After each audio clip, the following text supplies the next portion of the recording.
10 miles to London. Still no sign of Dick. Sorry.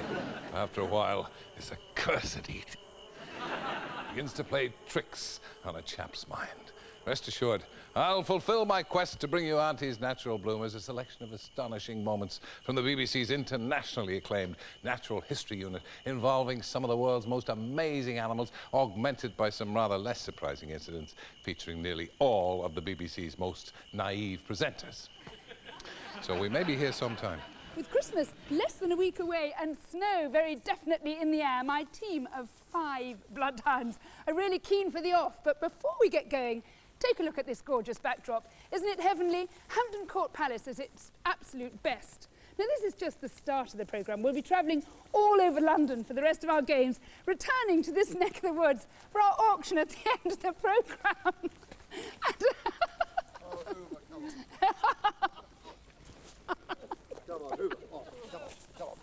Where is it at the moment? It's somewhere around here. Right, it's on you. Right.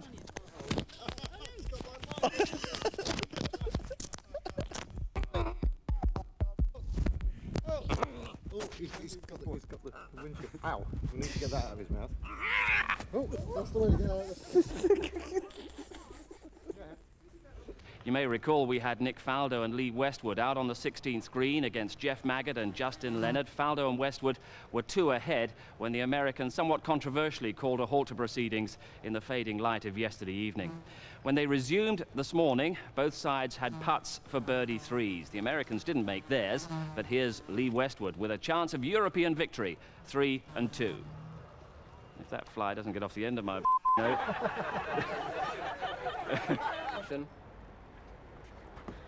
Babes, what is it called? It's me. It's the ostrich's rapid adaptation to New Zealand's climate and conditions that's inspired local scientists and farmers into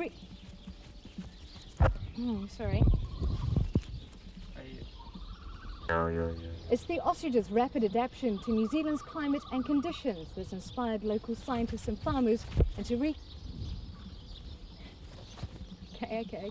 It's the ostrich's rapid adaptation to New Zealand's climate and conditions that's inspired local scientists and farmers to take an ostrich farming one giant step. Maybe if you just point it a little bit further. Yeah, that's. He's just pooed on me, I think. The ostrich can't fly, but it can run at 50 miles an hour, and ostrich races have become a tourist attraction. Believe me, it's not as easy as it looks. Whoa! Oh! Just as well, then, that I'm, as you can see, dressed and equipped for the task in hand, with a suit intercepted on its way back from Sir David Attenborough's dry cleaners, and admittedly, let out a tuck here and there. Kitchen knife borrowed from Delia Smith. Can't help thinking she's getting a little carried away these days. It'll be the competition. And of course, she's not the only one. Just look at these bright-eyed and bushy-tailed types. Throughout the animal world, it really is a case of waste not, want not. Food, glorious food. Don't care what it looks like. Runs under the cruise. Don't care what it looks like. Just thinking of growing fat. Our senses were reeling. One moment of knowing that. Full of feeling. Food, glorious food. What wouldn't we live for? That extra bit more. That's all that we live for. Why should we be praised and do nothing but grow?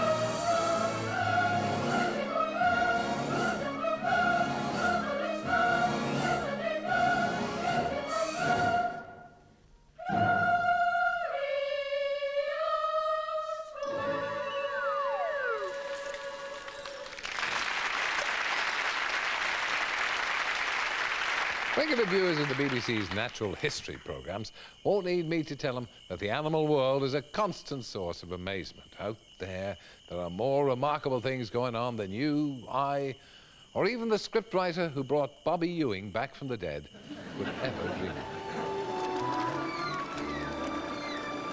It's the penguin evening rush hour.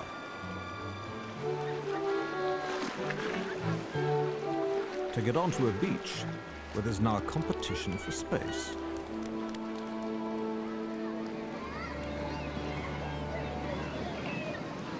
But they pay no attention to the crowds, as they must get home with supper.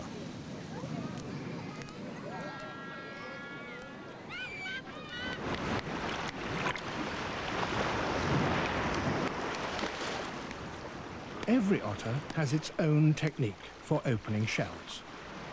Some even carry a favourite rock around with them when they're feeding.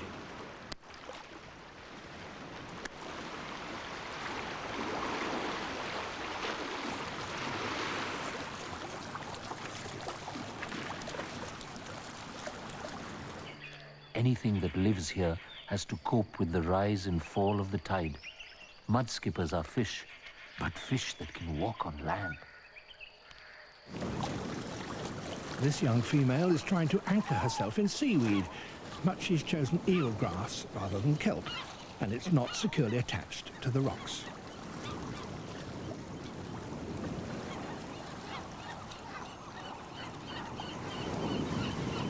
Eelgrass, as an anchor, has its shortcomings.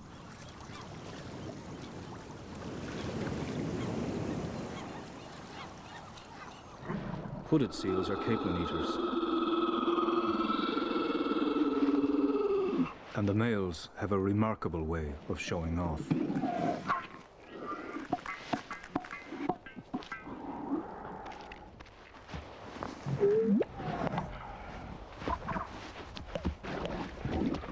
We know precious little about these weird and wonderful seals. As the eagles push their stunt flying to the limit, they make contact. Talons lock, and the eagles spiral.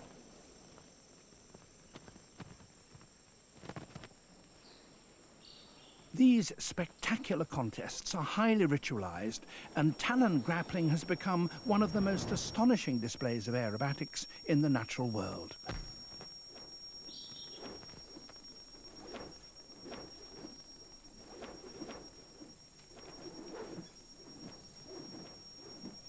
Cartwheeling is a game of dare that can end in death, the ultimate test of nerve. They're no longer home and dry in burrows that saw them snugly through the winter. In fact, it's a pretty miserable time. All they can do now is make the best of a bad hair day.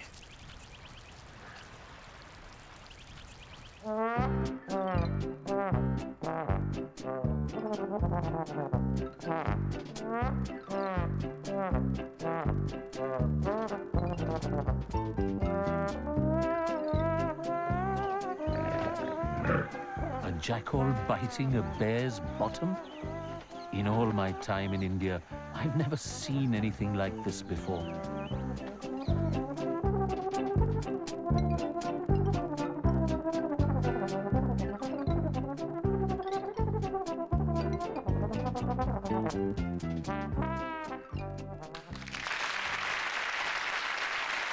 Now, I think I'm right in saying that the DNA, whatever that means, of a chimpanzee is something like 98% identical to that of a human being. This comes as no surprise to anyone who's ever seen the controller of programs eat a banana, but it does suggest that we could look on what follows less as fascinating primate behavior, more as highlights from the family album. The purpose of the centre is to return them to the wild. Yet despite this, orangutans turn up every day to share the camp chores.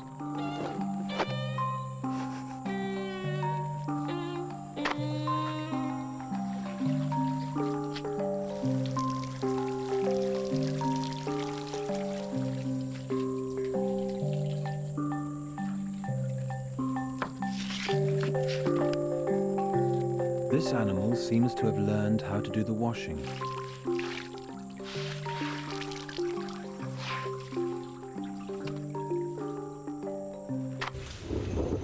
Whatever their man-made problems, bonobos are well equipped to deal with anything that their natural environment throws at them. They can even make an umbrella. They don't enjoy a soaking any more than we do.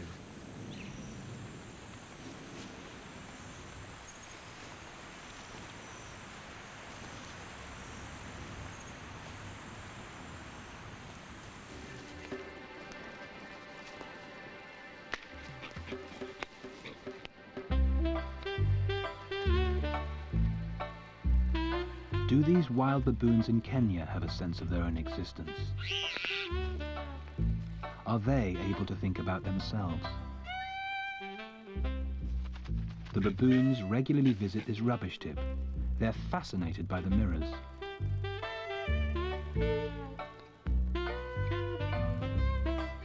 When we look in a mirror, we recognize the mirror image as ourselves.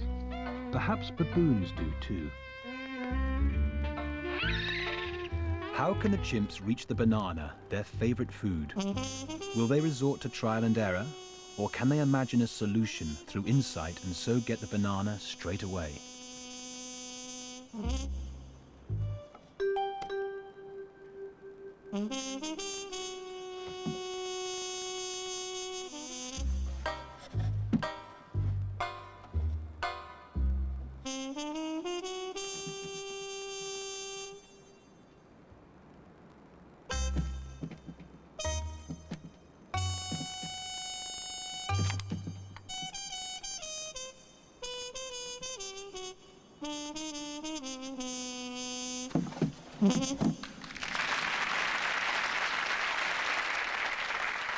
I spoke earlier, fellow travellers, of the reputation enjoyed and earned by the BBC's Natural History Unit. It's fair to say that one broadcaster, by dint of his passion, vision, clarity, has done more than any other to spread knowledge and concern for the world's animals and plants.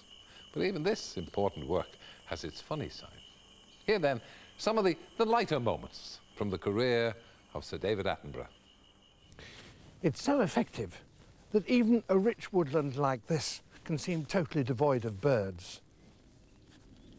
But that's a completely different sound. That's an aeroplane. The dynasty of true birds was founded, and they began to compete in the skies with the flying reptiles, the pterosaurs. After 100 million years... Thank you very much. Their tongues, instead of being rather leathery... Oh! I'm on Earl Howe Island. I'm not, I'm on Lord Howe Island. We'll start again. Welcome to the first News from the Zoos from inside the Soviet Union. Our opportunity of coming here to the Moscow Zoo came rather unexpectedly, and unfortunately your normal host, James Fisher, couldn't be here, so I've got the pleasure of being his substitute. Babies play in order to learn to exercise their muscles for the jobs that they're going to need later on in life. And this lad, you see, is learning how to growl in his... Look at him, look at him. The volcanoes of today are mere feeble 1066, take 3 M1. That's my message. And there's a reply. I'm talking to a mole rat. And what it is bats packed tight on the roof here. And the stench of ammonia is really very powerful indeed. This cave, this particular part of it, ammonia is really quite choking. 2, take 4.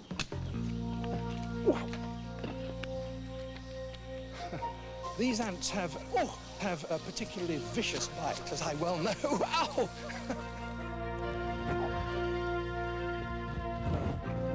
Oh, God.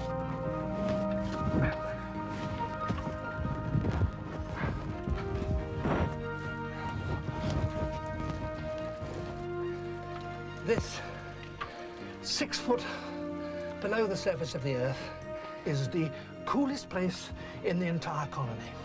And it draws down the hot, stale air from above how I've been bitten. Oh. And draws it down from above, down these deep, long chimneys which extend right up the side. Sorry, David. Cut. We'll have to do it again. We couldn't see you. It's now at its maximum weight. In fact, it's heavier even than the adult.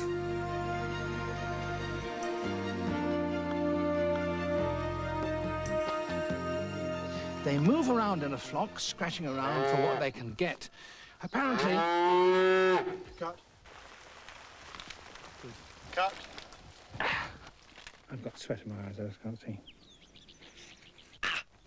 Burn my thumb. And they are remarkably sweet and delicious, and also gritty. Some creatures have managed to overcome the forces of gravity so well that they've managed to launch themselves into the air and so fly.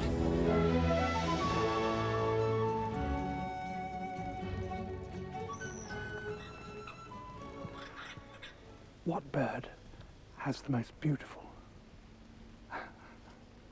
Indeed, it's a repetition of that over countless generations that has led to this extravagance. This is a cock capercaillie, and as you can see, he's very charged up. There is some life actually within this snowfield itself, because this snow is not white,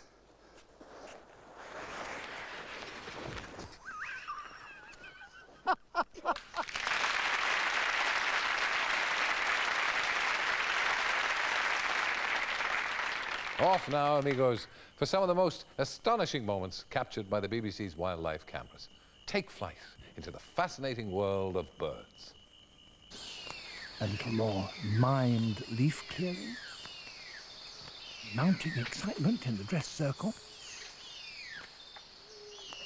And now the performance begins.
What the noise?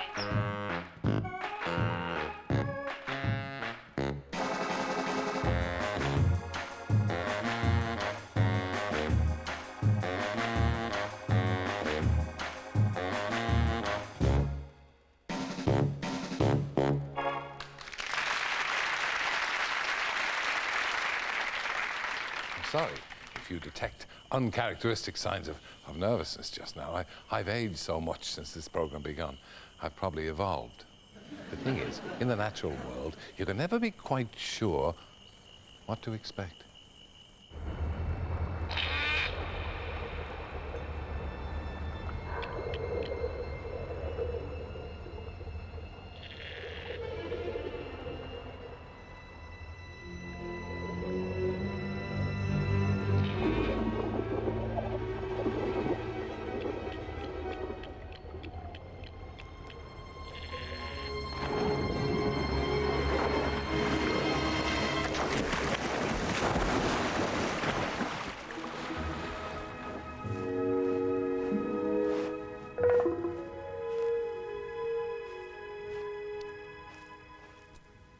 The golden mole.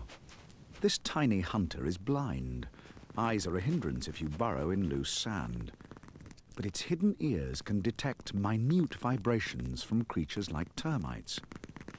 By plunging its head in the sand, it homes in on them, far across the desert.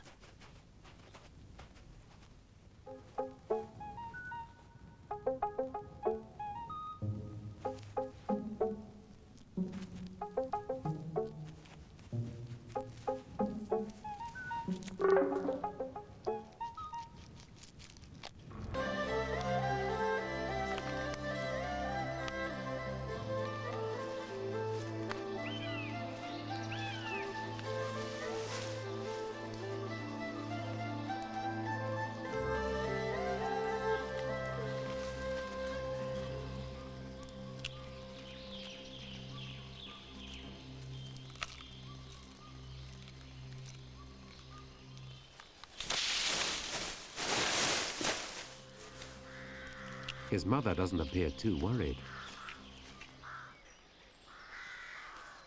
The youngster's unhurt. His fall has been broken by the same plant that will support him throughout his life. Bamboo.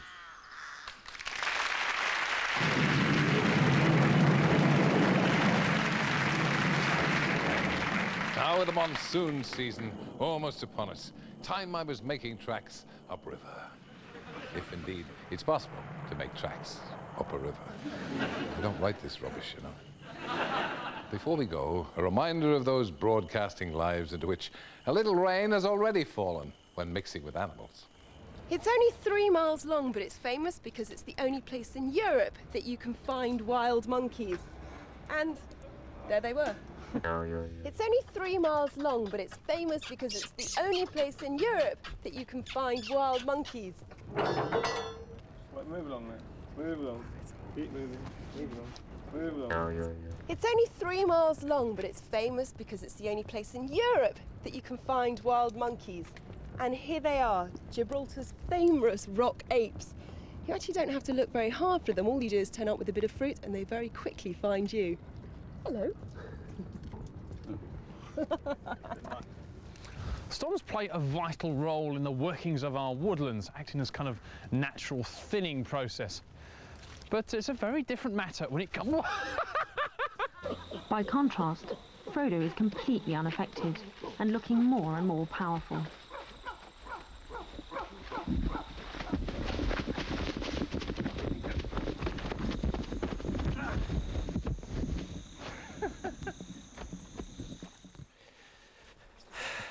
That just leaves the monastery here at Kumjung, and it houses the last of the Yeti relics in the whole region, and it's one of the Sherpa religion's most revered relics. It's meant to be a Yeti scalp.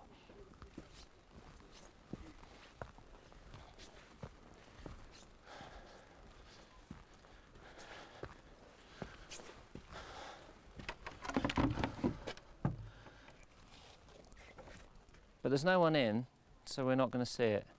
Okay. It's always a privilege to witness the opening moments of one of nature's greatest journeys. But for these turtles, the adventure's just beginning.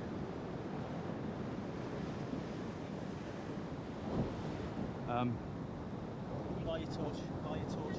And stand up, stand up! Wow. Here's a shot of the bear, background, and buggy going through foreground. Yep, so you'll be near us, the bear will be behind you. You'll be going right to left through frame. Or left to right, doesn't matter which. Okay, stand back. Okay, close the windows. Close the door quickly. He's big.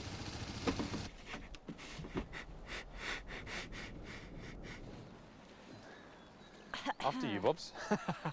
Slowly. Oh no. There it is. Well, while we're here in Scotland, we thought.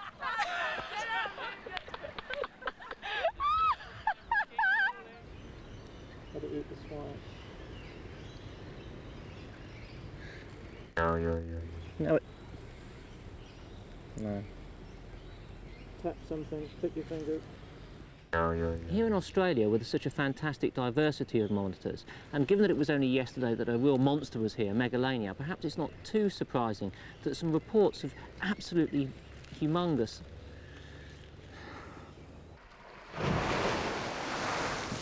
There are hot springs all over Iceland, but it was phenomenal natural spectacles like this geyser. Cut. He's recognised himself. Really? You can tell. Now, it's very obvious who's the leader in this particular troop. It's the...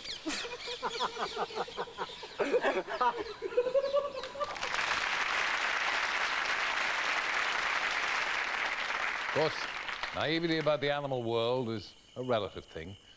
Gabby Roslin won't have it that a zebra isn't a donkey in pyjamas. That's Gabby for you. And now, with a tear in the eye and something really quite unpleasant under my shoe, it's time for me to hit the old trail, many a mile home, but I have my trusty compass to guide me, and a photograph of Carol Vorderman wearing just her pop socks, with which to ward off any carnivorous predators. I'll be absolutely sure it will scare them, but it terrifies me. Right.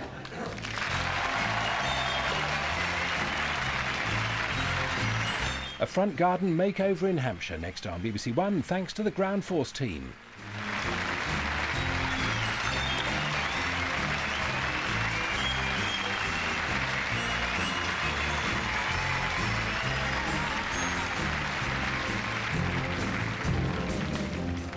Hello, Sir David Attenborough.